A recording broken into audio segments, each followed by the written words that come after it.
Hey guys, I'm sorry there was no content for the rest of last week. I'm going to go through why at the end. But for now it's time to get comfortable and let the darkness take control.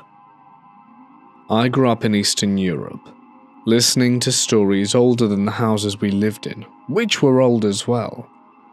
My grandparents and my mother liked to pass them down during the long winter evenings when there wasn't a whole lot to do. Here's one of their stories that belonged to my great-grandfather. He worked harder than anybody ever wanted him to, and he lived out in the countryside, right next to the forest of the village. The trees were thick and ancient. During that time, the forest belonged to the state. A farmer could raise his own children, harvest his own crops, but the trees surrounding his home were out of bounds. Buying wood was expensive, and winter was merciless.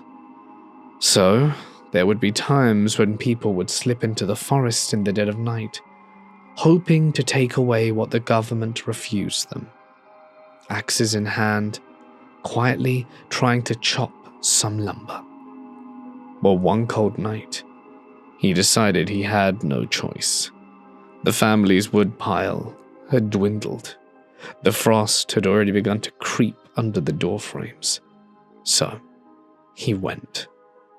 He wasn't proud of what he planned to do. Stealing wood felt like a sin. But letting his family freeze would be worse. He walked deeper and deeper into the forest, his boots sinking into the soft earth and fallen trees. He needed to get somewhere deep enough where no one could find him. And after a while, he noticed another lantern flickering between the trunks, another man who moved through the trees with the same agility and purpose. It turned out to be one of his neighbors. Both men felt relief wash over them. They greeted one another in hushed voices and agreed to stick together. Hours passed as they worked. Wood was chopped carefully into manageable chunks and loaded into their carts. That's when they heard a rustle. Both froze. Wolves sometimes wandered here, as did soldiers. It could mean trouble. But from behind a tree stepped an unexpected small black billy goat. Its fur was so dark, it seemed to drink the lantern light. Tiny horns curled low. It was still at first watching them. The neighbor whispered that someone from the village must have lost it, but a goat meant meat, and meat meant survival. The men exchanged a look and said what neither wanted to say out loud. They'd already stolen wood. Returning home with wood and meat would be a huge win, but a big risk. They slowly approached the goat, who didn't run nor bleat. It did nothing but stare. They pulled a sack from the cart, and together they lifted the animal inside. But the goat didn't start fighting until in the sack itself. They tied the sack closed and began heading back towards the edge of the forest. Only a few steps passed before the sack jerked so violently that my great-grandfather nearly dropped it. The billy goat buckled and struggled inside, kicking against the fabric. The neighbor grabbed the other end, muttering curses under his breath, because despite its small size, it appeared that the weight inside the sack began to grow, heavier and heavier. They traded off carrying it, switching every time their shoulders started to fail. My great-grandfather tried speaking to the animal through the sack. "Take it easy, billy goat," he said. Then, the most terrifying thing of his life happened in that moment.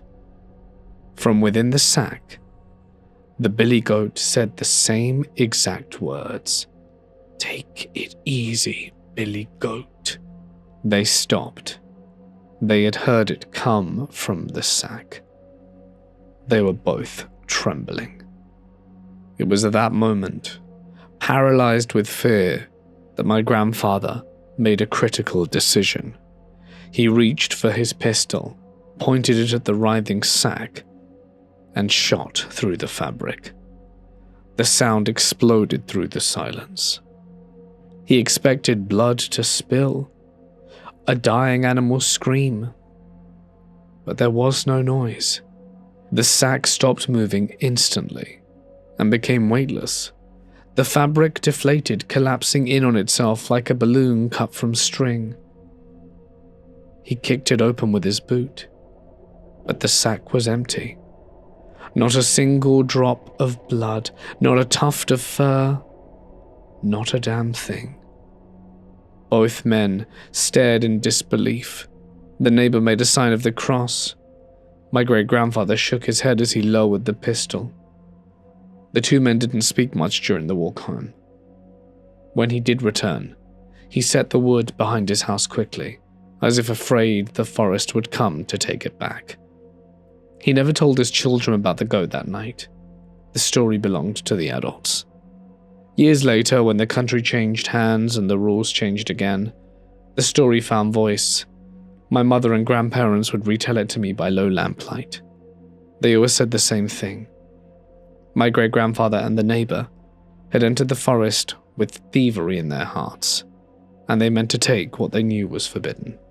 Many people say it was the devil himself who takes animal shape to tempt or terrorize those who wander under a moonless sky.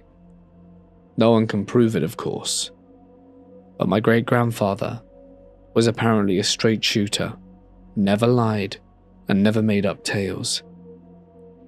It's no wonder this scared him so much. It would scare me too. This happened back in August of 2014, during one of the hardest transitions of my life. The encounter itself took place in the middle of the night, but the events of the entire day matter because they set the stage for what followed. At that point, I'd already been about 4 months into a recovery program for addiction. I'm proud to say I'm still clean to this day. Part of the program involved working during the day in a warehouse that sorted donations for a large thrift store chain. Talking during work was strictly against the rules, especially with male residents. I kept slipping up that rule, and one day I got caught again. It was my 3rd warning, which meant I was out. They literally walked me to the back door and sent me on my way, with no phone, no money, and nothing but the clothes I was wearing.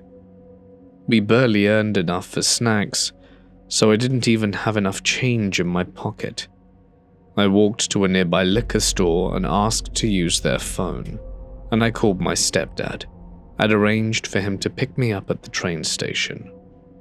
I spent the next 4 hours waiting, alone with my thoughts, replaying every mistake, every fear, wondering what would come next. When he finally arrived, he was frustrated and disappointed, which I expected. He drove me home, and I sat in the room that would be mine for the next few months, exhausted, and feeling I had lost everything I had worked so hard for. Eventually, I fell asleep. I started dreaming I was in Color Me Mine, a place I loved as a kid. Except in the dream, it was also a coffee shop. I was sitting at a small table with no clay to paint, no coffee, nothing to do. The only other person there was a middle-aged woman sweeping the floor. She suddenly stopped, looked up at me and asked, "So Sarah, what are you going to do now that you've got kicked out of treatment?" Even in the dream, my stomach dropped. She knew my name. She knew exactly what had just happened to me, and I had no idea how to respond. Before I could even think, the air split open with a deafening scream. It wasn't a cry of fear.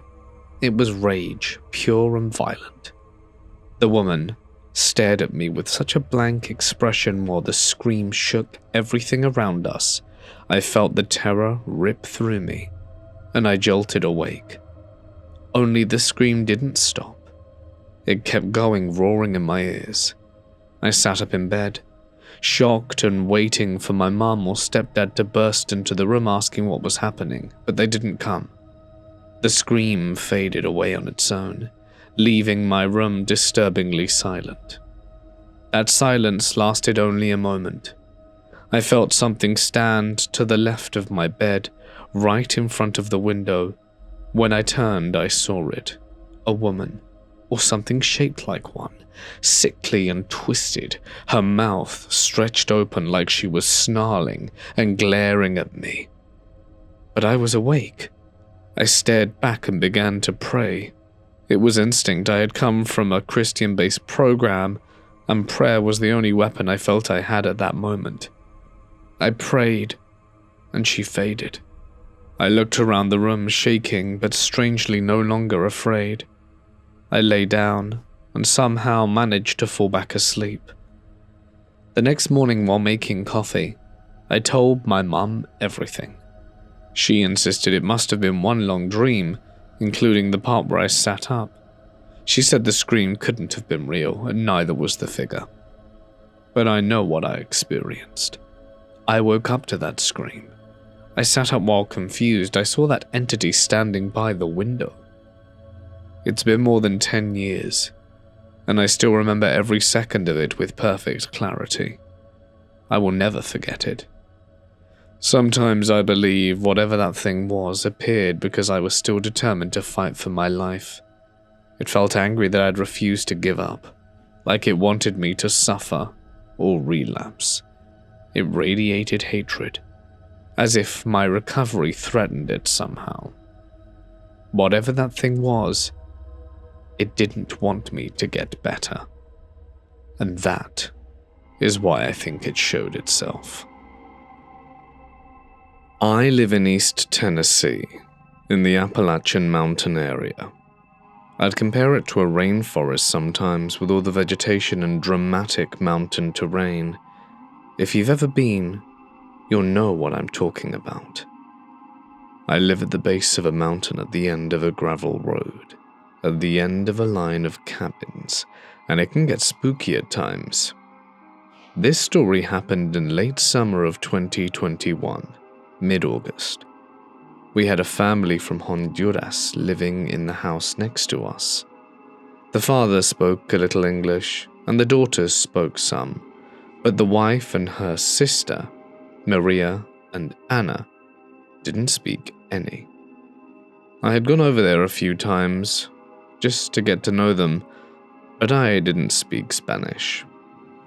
Anyway, one Saturday night, we saw the mother's sister, Anna, had passed out, so my brother and I went over to try and help.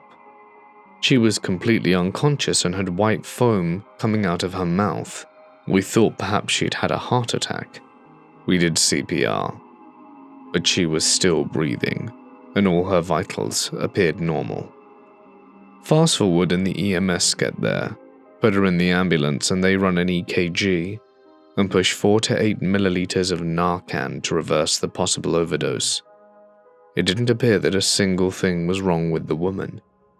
As the dad Hugo was getting the family ready to go to the hospital, he stops me and tells me in broken English and Google Translate that a little white girl came and scared the daughters when they were playing outside.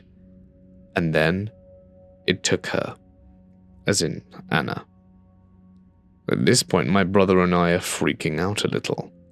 They take her to the hospital and give the same story, and they also don't find a single thing wrong with her. They released her the next morning. That Sunday afternoon, a Spanish-speaking friend goes with me to talk to her about what happened that night. She tells us that last night she had come home from work and the girls were terrified because they heard footsteps running around inside, banging on the walls, windows, and in the shower. So she said, "Don't be scared, it's nothing." She did her nightly routine and went out to the porch to sit for a while. About an hour later, she saw a little girl dressed in complete white walking the yard. It scared her nieces, so they ran inside. Then the girl started walking towards her, shifting from an evil black cat to the girl again. So she gets up, between the posts of the house, and says, "You're not allowed in," and claims the blood and name of Jesus Christ. The cat stands, laughs, and grabs her throat, saying that it will destroy her family. And that's when she passed out. Later that night, Maria and the girl came over saying Anna was sick again, so we go to see what was up. We go through the front door and it's straight up exorcist type crap. Anna's halfway on the bed, halfway on the floor. Hugo is holding her arms down because she was clawing at her eyes and hair. At this point, I think she's either having a seizure, a schizophrenic episode, or must be on some kind of drug, but I think I'll wait it out for a little bit. After about 10 minutes, it's very clear the woman is possessed.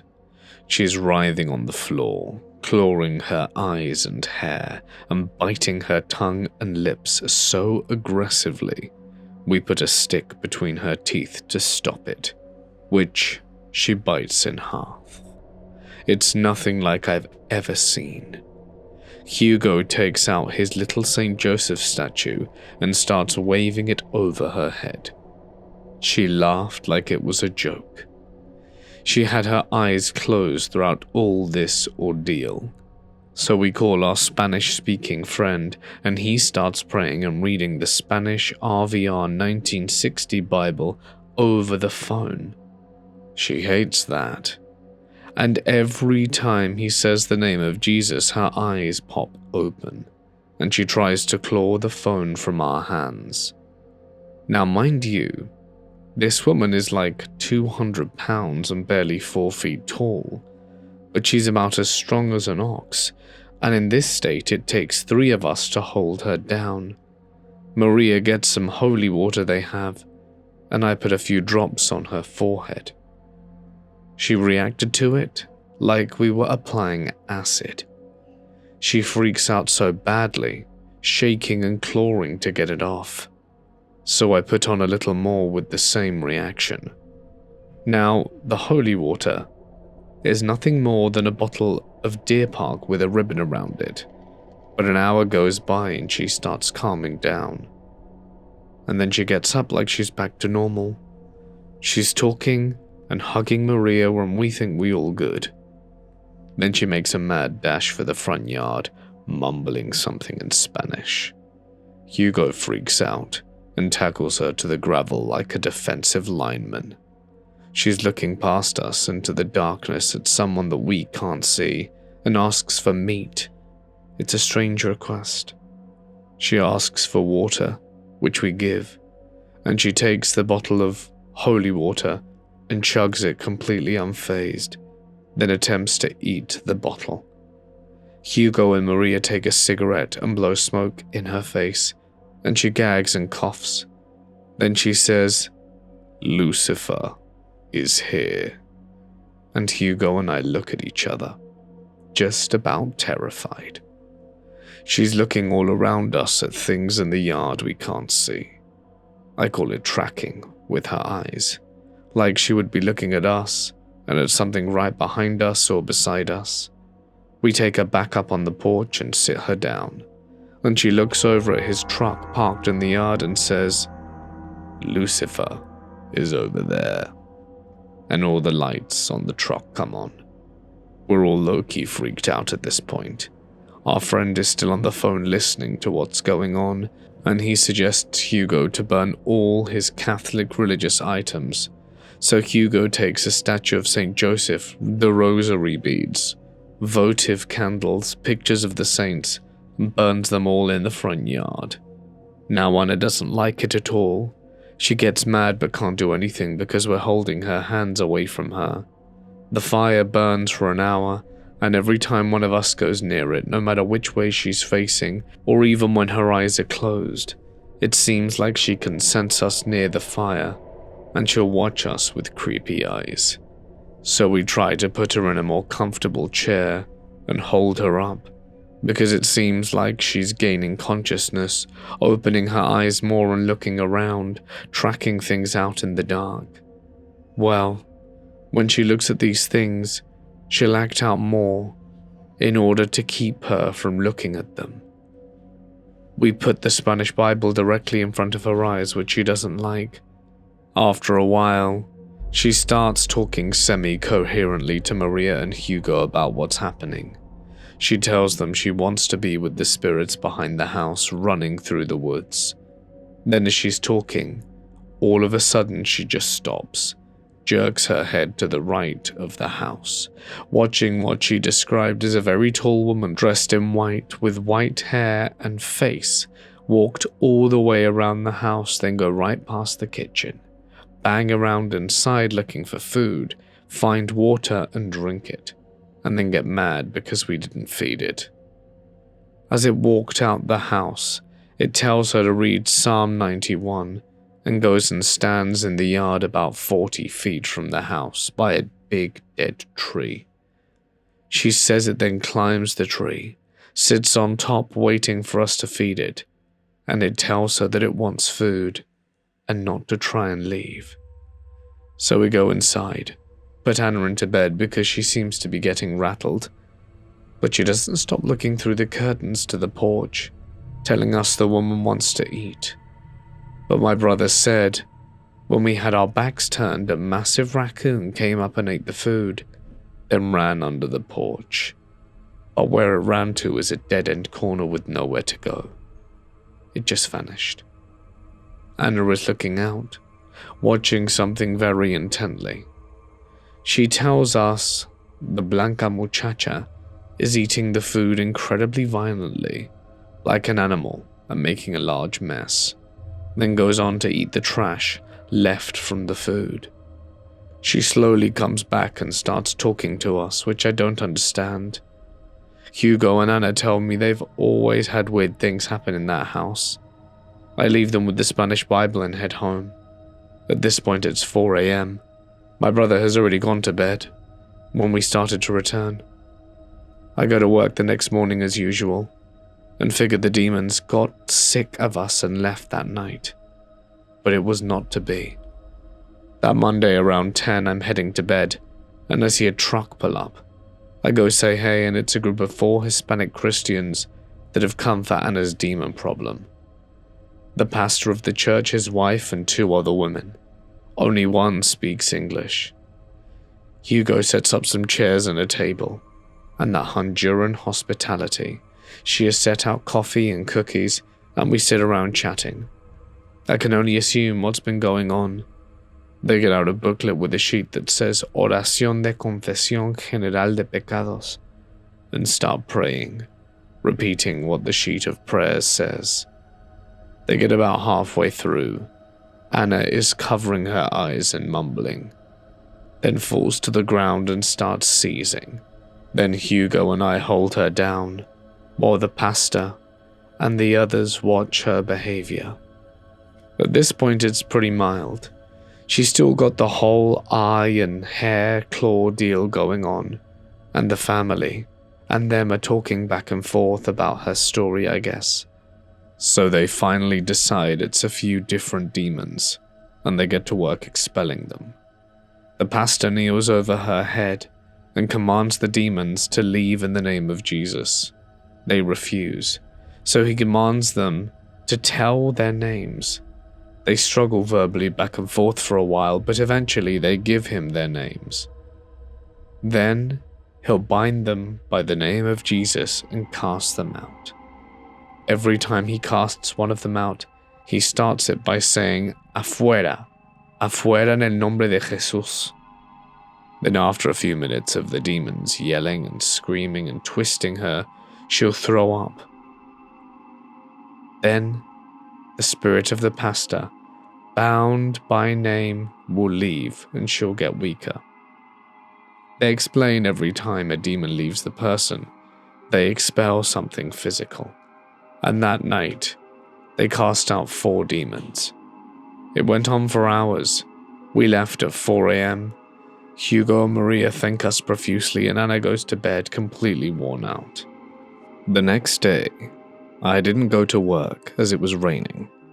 It must have been around 3 to 4 p.m. when Maria's little girl comes running over, saying something about Anna being sick again.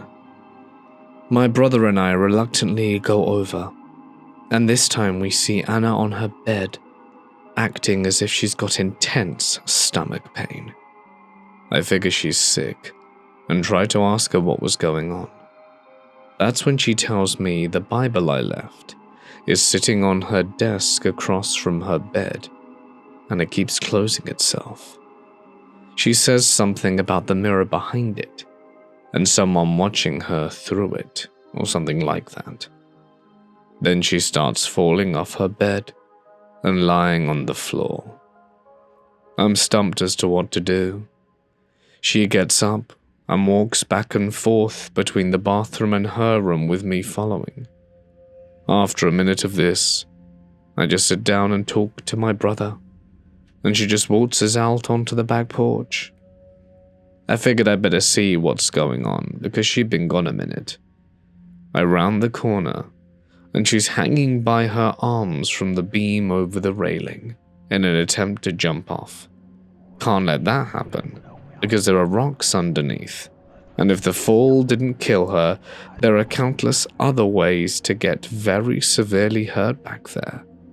Not to mention, it's been pouring all day, and she'll probably get soaked or slip. In short, death isn't a guarantee. I pull her back onto the porch, and she instantly tries to crawl through the lattice, so I send my brother back to our house to get help, and I have the little girl call her dad. While my brother was gone, I finally got Anna to hold so she couldn't get to her face, but she got to the decorative chain on her shirt and tried to cut her wrist with the pendant on it.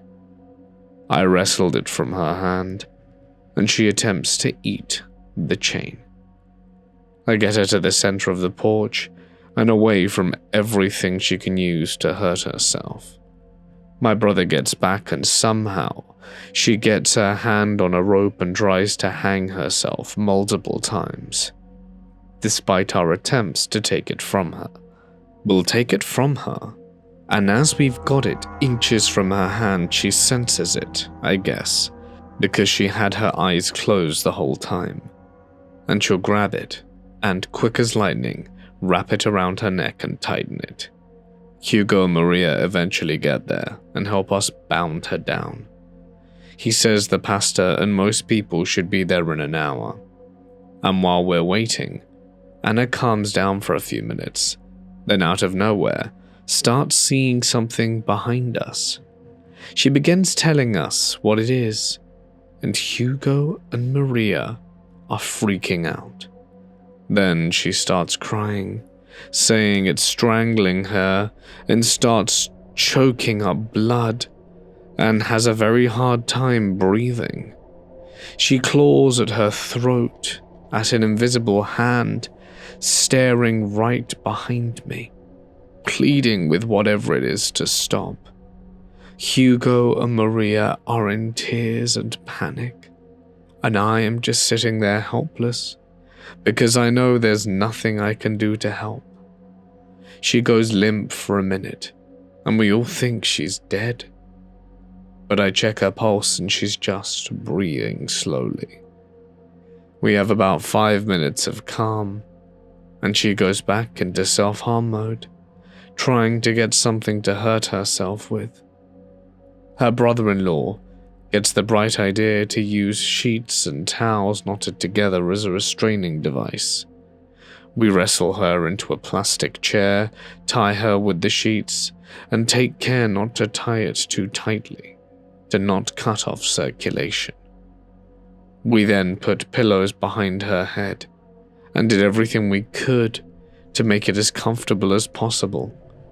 And after a few minutes, the pastor and his people start to arrive, and since she is securely restrained, the family and the pastor's people begin to get out. Now, like I said, at the time I spoke very limited Spanish, so I understood only the few words I knew at the time. It was another 4 or 5 hours that went by them doing more exorcism and casting demons out and praying at one point. A Dominican lady started singing for about 20 minutes, which led everyone else to start as well. It got so intense when they really started verbally hammering the demon with scripture, and even with the towels and sheets restraining her, she came so close to breaking the chair and knots that held her in place. I burned all the sheets and restraints we'd used, and the material they used to clean up after she vomited up the demons. We all sat on the front porch, and the family explained what had happened in their personal life to lead up to this. It was about a 2-hour conversation, and I understood little of it. But I guess they all understood, so I was fine with just knowing I'd helped. One thing I did catch was that a woman and her child had passed in this house years ago and were angry with the spirits Anna had in her, or something like that. Anna had gone to her room because, understandably, she was very tired. After the people started leaving, she came out and asked me to tell her what had happened while she was possessed. Obviously, this was difficult for me, because I had to use Google Translate to tell her the long story. But I think she kind of understood it, and told me what she had experienced.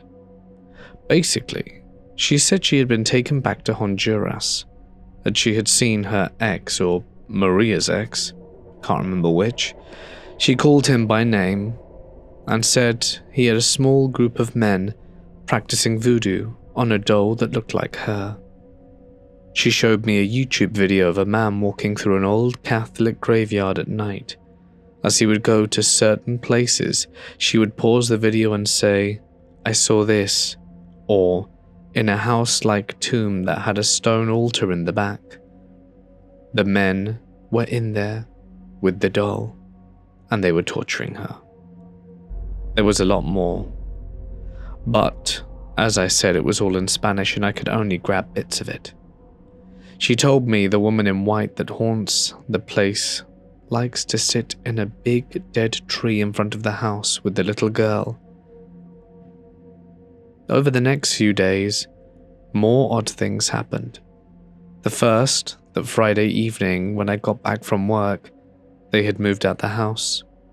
They left most of their things, only taking the bare necessities, and I've only seen them 3 times since then. The second thing, that Sunday morning we woke up, and the dead tree the spirit liked to climb had fallen into a straight line directly towards the front door of their house. And the third thing wasn't so odd, and it happened maybe a month later. The house had been vacant for a while. The landlord sent some guys to clean it up. I kinda know these guys, so I go over and talk to them about the house. They speak more Spanish than English, but I can understand what they're telling me.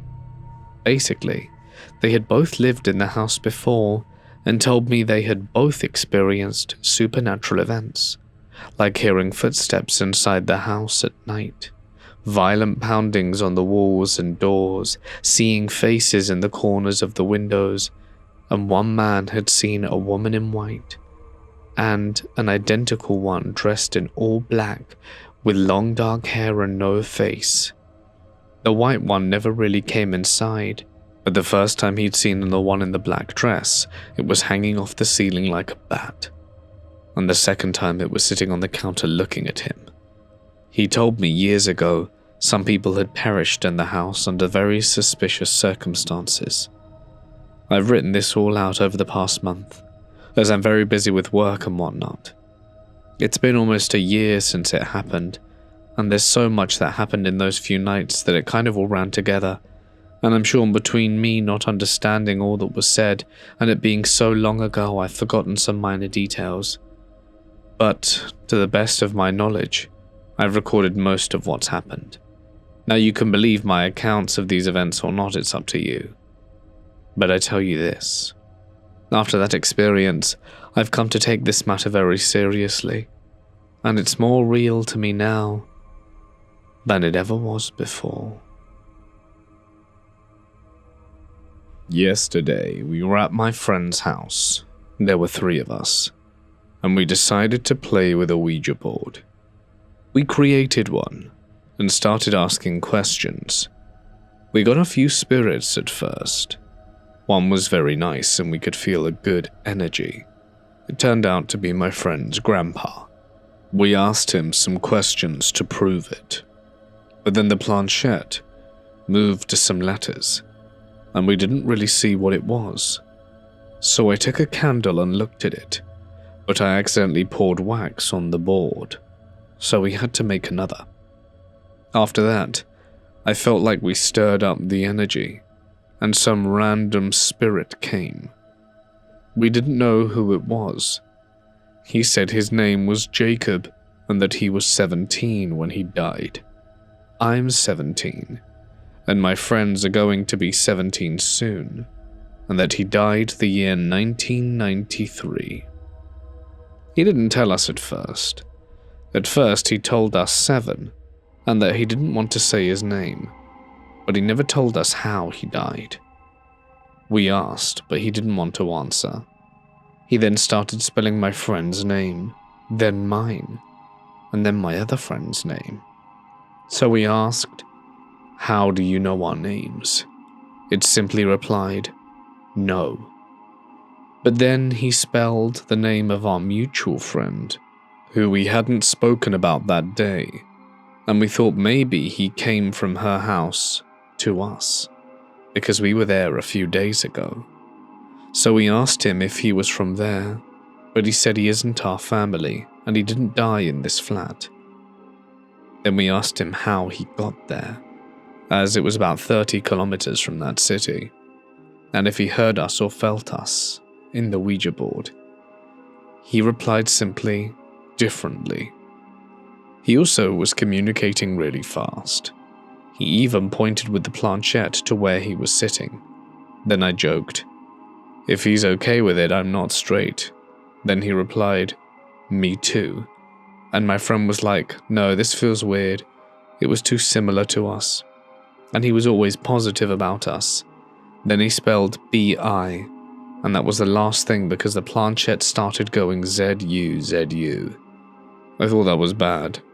I know Zozo and Mama are demons, but I wasn't aware of Zuzu until after.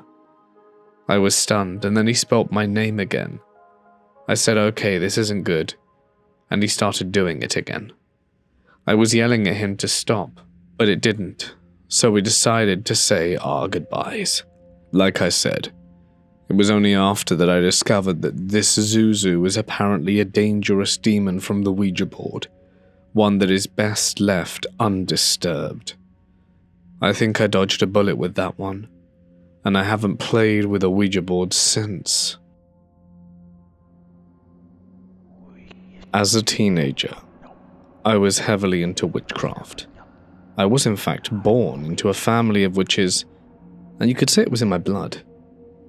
As a teen, I did not know how serious my actions would become.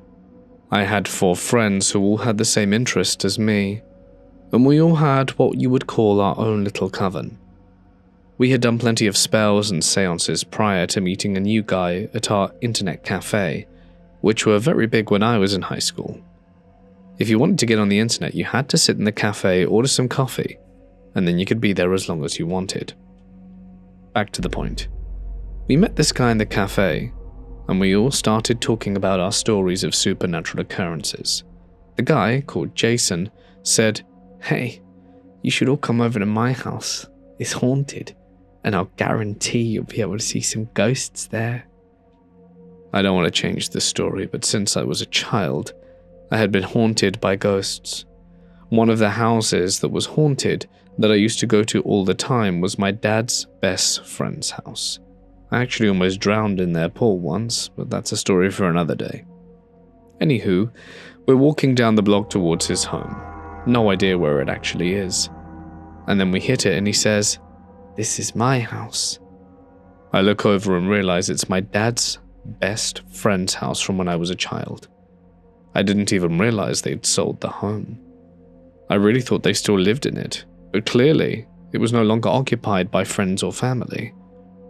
As I walk into the house, I chatted and told my friends and the owner how this used to be my uncle's house, and how I knew that it was haunted from experiences I had here as a child, but I was still too naive to understand how serious things were.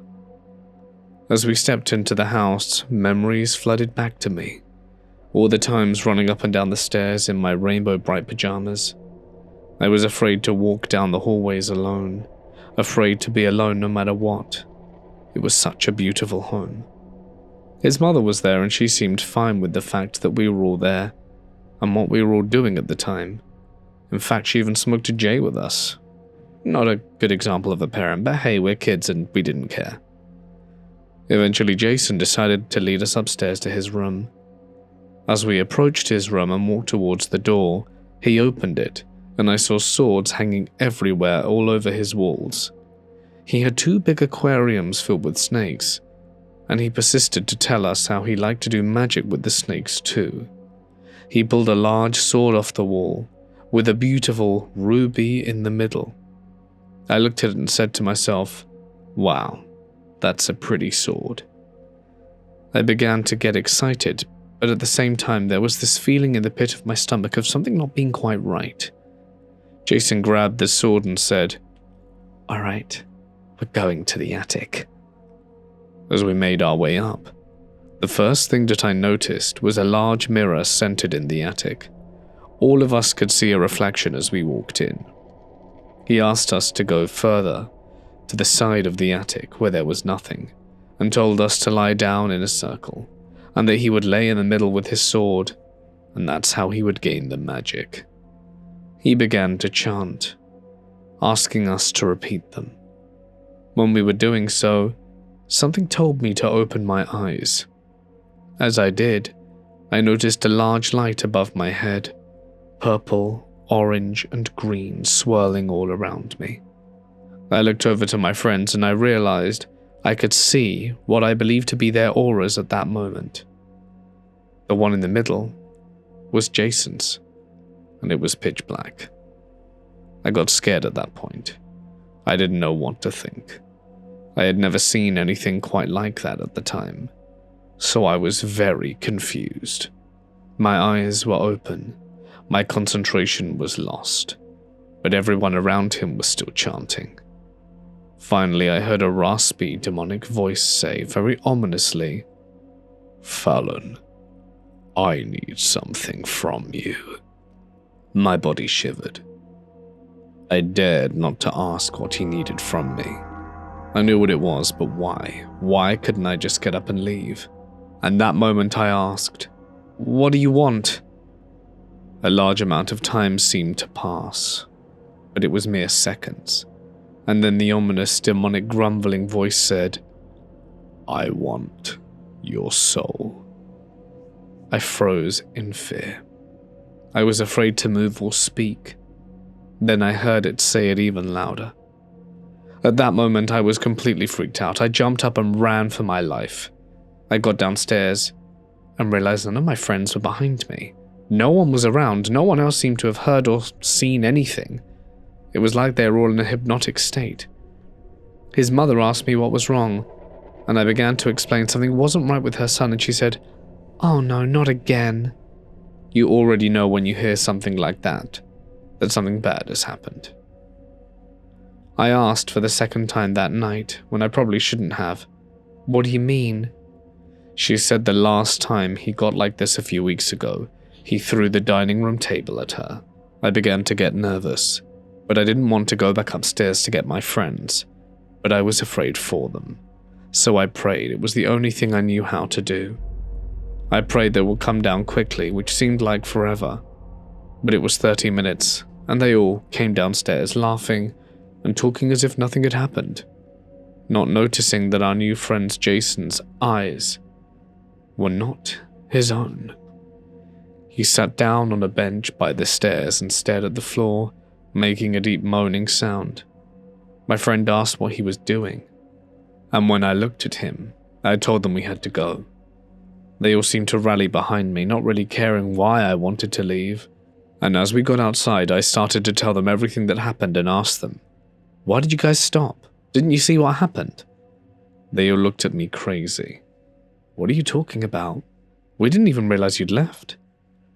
I knew at that moment they were all in some kind of hypnotic trance. I told them I didn't want to hang around this kid again. That was the first of many stories that sent me into a deep depression and me trying to unalive myself at the age of 17. If it wasn't for me finding a faith in spirituality, I probably wouldn't even be here today. I grew up in a house on Alki Beach in Seattle, Washington. We didn't know we were living on top of hundreds of Native American skeletons until an earthquake in '99 shook so hard that bodies surfaced in people's basements. It's only through something I learnt recently that I realized I had been living with demonic activity there as well. I had demonic activity in my childhood home. Then again, later, in an apartment I lived in. And now it's happening at my boyfriend's place. Let me elaborate. One day I was taking a shower while my boyfriend was at work. I thought he must have come home because I saw his figure walk past my bathroom and greet me using a nickname only he uses. I greeted him back and just assumed he was going about his usual gotta get home from work routine. But when I got out of the shower and stepped into the hallway, no one was there. He hadn't even come home yet. There was no one who would have entered the home. I have been sensing something for a while, but nothing this malevolent. Later that week, he said something that made me ask if he believes in demons. He said he did. I asked if he'd seen one, and he pointed to the exact spot where I had my encounter. Not that this thing couldn't move around more than that, but still, I didn't expect him to believe in them, let alone admit to seeing one. I was surprised. From what I understand, this is demonic activity. I've encountered demons before, but the one I saw previously only showed itself as a big 12-foot-tall black shadow figure, along with sounds that were more demonic than anything else I've ever heard. That experience happened over a span of about 12 hours. I saw the black figures first, and then about 6 hours later I heard the noises. After that it was over. That was at least 6 years ago at the apartment I mentioned earlier. I've been advised to tell this presence to leave, just like I did with the demons in the past. Does anyone have any information on something like this? As for the house, I don't know if there's more activity than he's letting on, but this is the first thing I picked up on. I honestly just thought he was home from work, until I realized I was mistaken. I'm a 22-year-old female, and last month I went on a 2-day work trip and stayed alone in a hotel room for the first time in my life. Several co-workers were at the same Fairfield Inn, but we had separate rooms. I remember feeling pretty excited at first. A quiet room to myself felt like a mini vacation.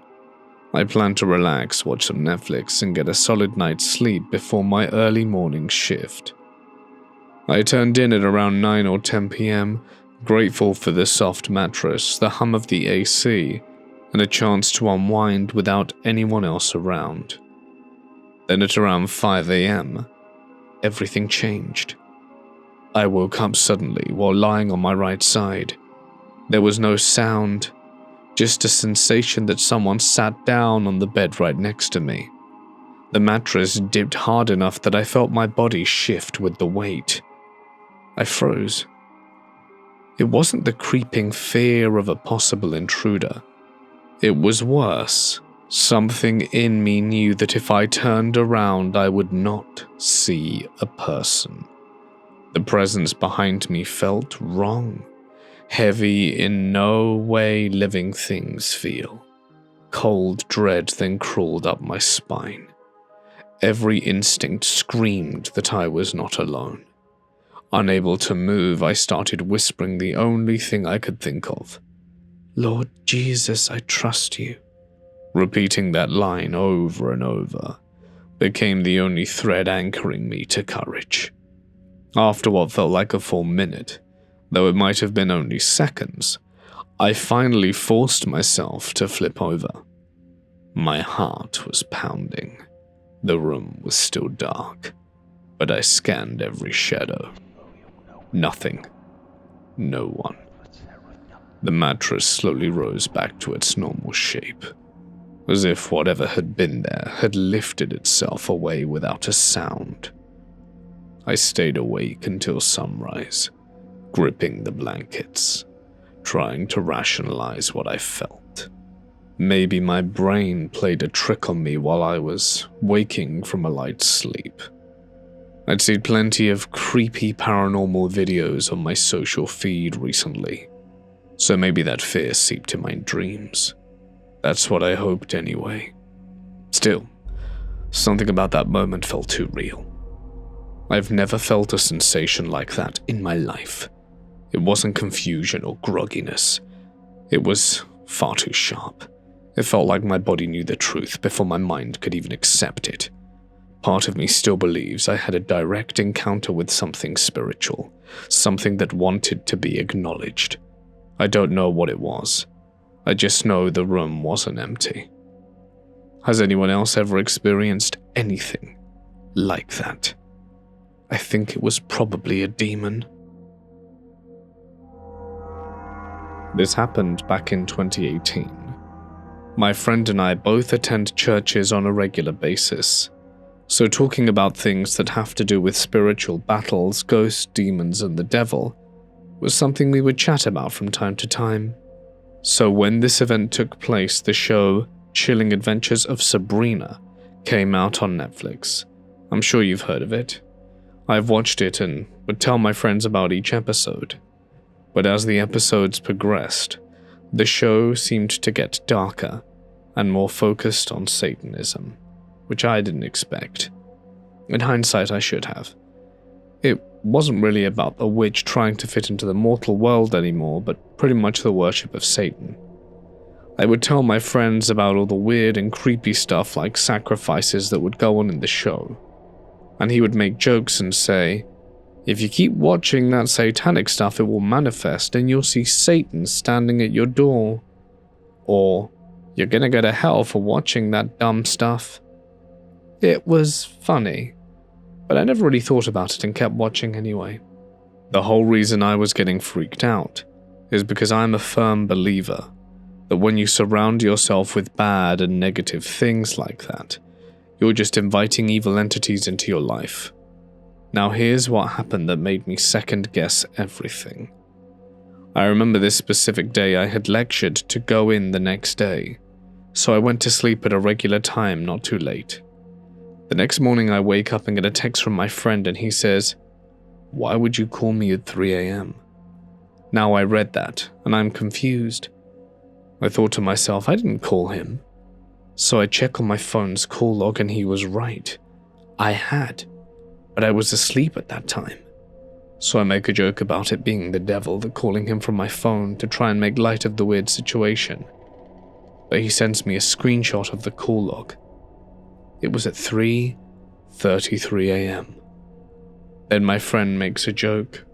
"Told you you're going to hell?"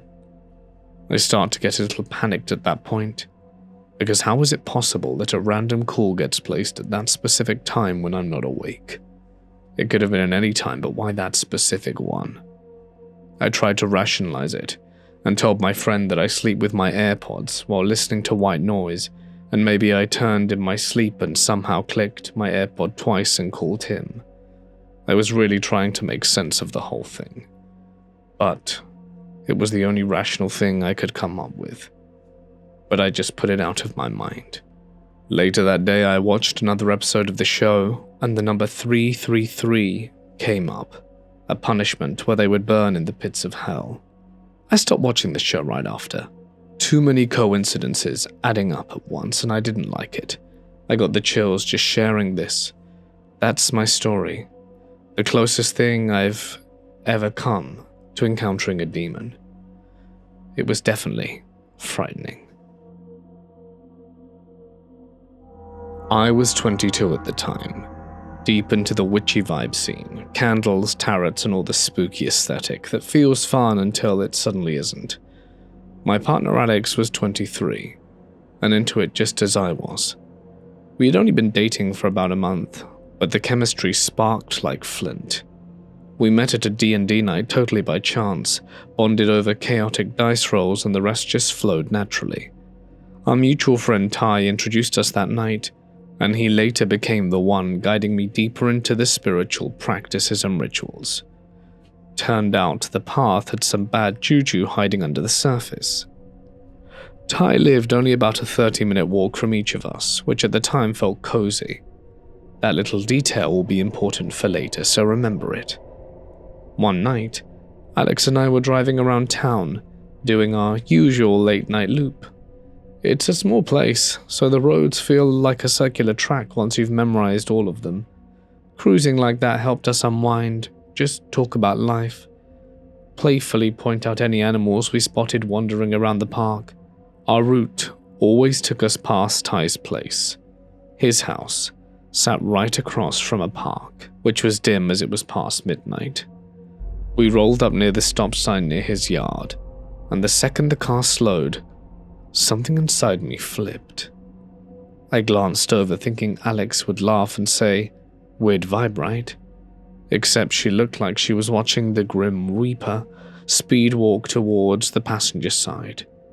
Her eyes went huge as she slammed the gas pedal, tearing away from the stop sign like hell itself had tapped on her window. Her breathing turned ragged, sharp gasps like someone had sucked all the air out of the car. She clutched her chest, nails digging in. Panic surged through me.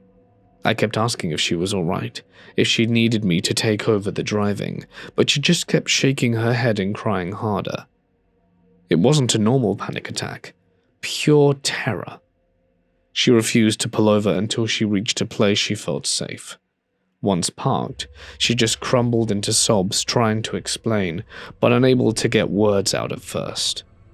After several minutes of grounding and coaxing breaths, she finally choked out what she experienced. When we stopped outside Ty's house, she felt something dark lurking just out of sight. She said she knew something was about to swing that car door open and rip her into the dark. Hearing her describe it made every hair on my body stand up, because I had felt a miniature version of that too. A sinking anxiety that only faded once we sped past the place. We tried to rationalize it. Maybe our intuition was just glitching. Except, then we both had this awful need to make sure everyone we cared about was okay.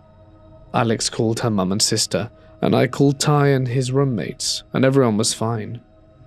We pulled ourselves together, shaky but determined to pretend it was just an intrusive thought. We drove past it again later that night, thinking we could laugh it off. Turns out we were idiots. The second we approached the same street, both of us burst into tears simultaneously. No warning, just an overwhelming dread blasting through our bodies like a loud invisible alarm. We peeled away again, shaking too hard to think straight. The drive home was a long, winding road that curled through dark forest, which normally felt peaceful. Tonight, it felt like something was stalking us from the shadows. 3 animals appeared one after another: a little kitten, an elk in the middle of the road, and finally baby bunnies hopping out near our driveway. It felt symbolic. Once home, we tried to rest and deal with it in daylight. We told ourselves sunlight fixes the spooky nonsense, but it did no such thing. The next day, we drove back out there and tried to pinpoint exactly where the terror had originated. But we couldn't. Worse, that night, whatever was there knew we were looking for it and didn't like it. Alex began seeing shadow figures, dark silhouettes, flickering just at the edges of the hallway and doorframe. It terrified her. I tried to be comforting, thinking maybe stress was playing tricks, except I started seeing them too. About a week of this non-stop unease, I decided enough was enough. We called Ty and told him everything. He asked questions with this weird seriousness, like he already expected our answers. Alex told him about the shadow people. Ty and I tried to reassure her about the shadow sightings happening more often than people admit, so she wasn't alone. The bit that really grabbed him, though, wasn't the shadows. It was the repeating threes. That night we visited Ty in person. His conclusion made my skin crawl. We had somehow managed to piss off Hecate, the goddess of thresholds, crossroads, night creatures, protection, and fertility. He had no idea how or why she might be angry, but he insisted the signs pointed straight to her. He offered a ritual to fix it, gave instructions, even offered supplies. We didn't follow his plan exactly. Thank every deity that exists. We decided to do our own cleansing ritual instead, and apologize sincerely for whatever offense we'd committed. Whatever we did must have been enough, because everything stopped instantly. No more dread, no more unexplainable tears, no more animals blocking our road home. No more shadow people from the corners of the room. To this day, it stands as one of the strangest and most terrifying experiences of my life. While never physically harmed, just emotionally wrecked for a while, I still wonder if it was a goddess punishing us, or something far darker. I am currently 20 years old, and want to share the unusual and often unsettling experiences I've had with what I believe to have been spirits. These events occurred over different stages of my life, and were never influenced by drugs or substances of any kind. When I was between the ages of 7 and 11, I experienced frequent and disturbing nightmares almost 5 times a week. These dreams affected me so deeply that even now, I prefer to sleep with a nightlight when I'm alone. The dreams often feature a floating, ghost-like figure in my closet. On several occasions, I would wake up in the middle of my room to find the closet door wide open. One strange detail I remember clearly is that our neighbor had iron bars on the basement window that faced our house. During that time, I also had a terrifying experience while awake. I felt a sudden and overwhelming weight press down on me to the point where I could barely breathe. After my family and I moved out of that house, the nightmares completely stopped. Between the ages of 12 and 16, I continued to experience strange phenomena. I began experiencing with meditation, and whenever I meditated for about an hour, I would start to hear low growls and aggressive noises nearby, even though I was alone. One of the most vivid moments happened while I was in the shower. Suddenly, the entire bathroom filled with a green light. It lasted for a few minutes, then just faded, just as suddenly as it had appeared. Again, I was completely sober and not under any influence during these events. At the age of 17, I started dating my most recent ex. At that point, I felt like things had calmed down in terms of spiritual or paranormal experiences. However, not long after our relationship began, she told me she was constantly hearing voices in her house. She said these things had never happened before. She also described how lights in her home would flicker at night, and she would often hear her mother's voice calling her, even when her mom was away or asleep. From the age of 19 to present, my experiences have intensified. During my first year of college, I would study for 15 to 20 hours a week at my uni library. I always sat in the same spot, but after several weeks I noticed that the books directly behind me were part of the demonology and witchcraft section. That discovery made me extremely uneasy. It was a small section of the library, but somehow I always ended up right in front of it. After my girlfriend and I broke up, The frequency of paranormal activity in my life increased dramatically. The very next day, I began seeing shadows on the walls of my lecture hall and strange orbs, usually white or yellow, around people. These visions only lasted for one day, but they were unlike anything I'd ever seen before. Not long after, I was diagnosed with bipolar 2 by a professional mental health clinic. Around the same time, I received a message from my ex. She told me her new boyfriend had heard her say, "It's been 3 months, Jake," in her sleep. She sent this message to me out of nowhere. We hadn't spoken in a while. At that point, I had been experiencing sleep paralysis every night for nearly a week. While researching online, I came across reference connecting the phrase 3 months with legends involving succubus-type entities. That entire week of sleep paralysis came to an end after I decided to sleep with a Christian cross next to me. During those nights, I continued hearing the same growling sound I had heard in the past. They felt oddly familiar and strangely protective. The energy surrounding those episodes was difficult to describe, but it felt very personal and intrusive in a way that made me extremely uncomfortable. Now, when I don't sleep with the cross, I tend to have intense dreams and recurring paranormal experiences.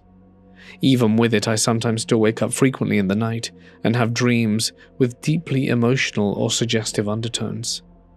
Some of the people I've shared this with have told me I should seek professional help, while others believe I might be sensitive or even psychic. I honestly don't know what to believe, but these experiences have been with me for most of my life. What do you all think? Hey guys, it's Mort here, and thank you so much for listening. I hope you have enjoyed tonight's demon stories. It isn't actually a video I expected to make today. I was supposed to record haunted houses, but I misput one of the stories in the wrong topic, and I decided, oh no, this one was so good, I think I'm just going to do demons, and thankfully I had enough, so there you go. So, about last week. I did say in my video on Wednesday that I wasn't feeling super great, and I think I had influenza. Well, on Thursday, I hadn't been feeling great all week. Been feeling really run down, really low energy, like a cough, bad throat and stuff, and I'd just been feeling terrible. But then on Thursday, influenza hit me like a brick to the face, and I could barely move. I was on the sofa, I couldn't look at screens. It was bad. I felt horrible, like sick, no energy, really cold, fever, the works. It was bad. I had it for 2 days like that. And then I went to the medic to see if I could get some prescription medicine. And I did. But then the medicine, even though it gave me more energy, it also made me feel sick. Like I was going to vomit all day, which isn't great. I took it's not my last dose, but one of my last doses in the morning, and it makes me feel so unwell. And the inside of my mouth is so raw, like red raw, that I can sort of taste this weird taste in my mouth, and it's really disgusting, and that combined with the pills just gives this horrible taste. Ugh. So yeah, I'm really sorry I couldn't produce content over these last 4 days. So what I'm going to do, because this month, the content I had planned this month for a number of reasons has really not gone according to plan. I'm going to be releasing a video every day this week, Monday through Friday. Friday, we're obviously going to have our Halloween special. And then next Monday, I think we're just going to do 4 videos a week again, for a few weeks, and then see where we go after that. So thank you everyone for your patience. I'm going to be catching up on all the Patreon exclusive stuff, members content, and bonus stuff as well. So I'd just like to thank you for your patience coming back to listen. I hope you enjoyed Demons stories. I certainly did. And if you did, you can let me know. Finally, big thanks to members and patrons, names on screen. If you want special perks, you can find out in the description. But that's it from me. Stay awesome, and I'll see you in the next one. Good night.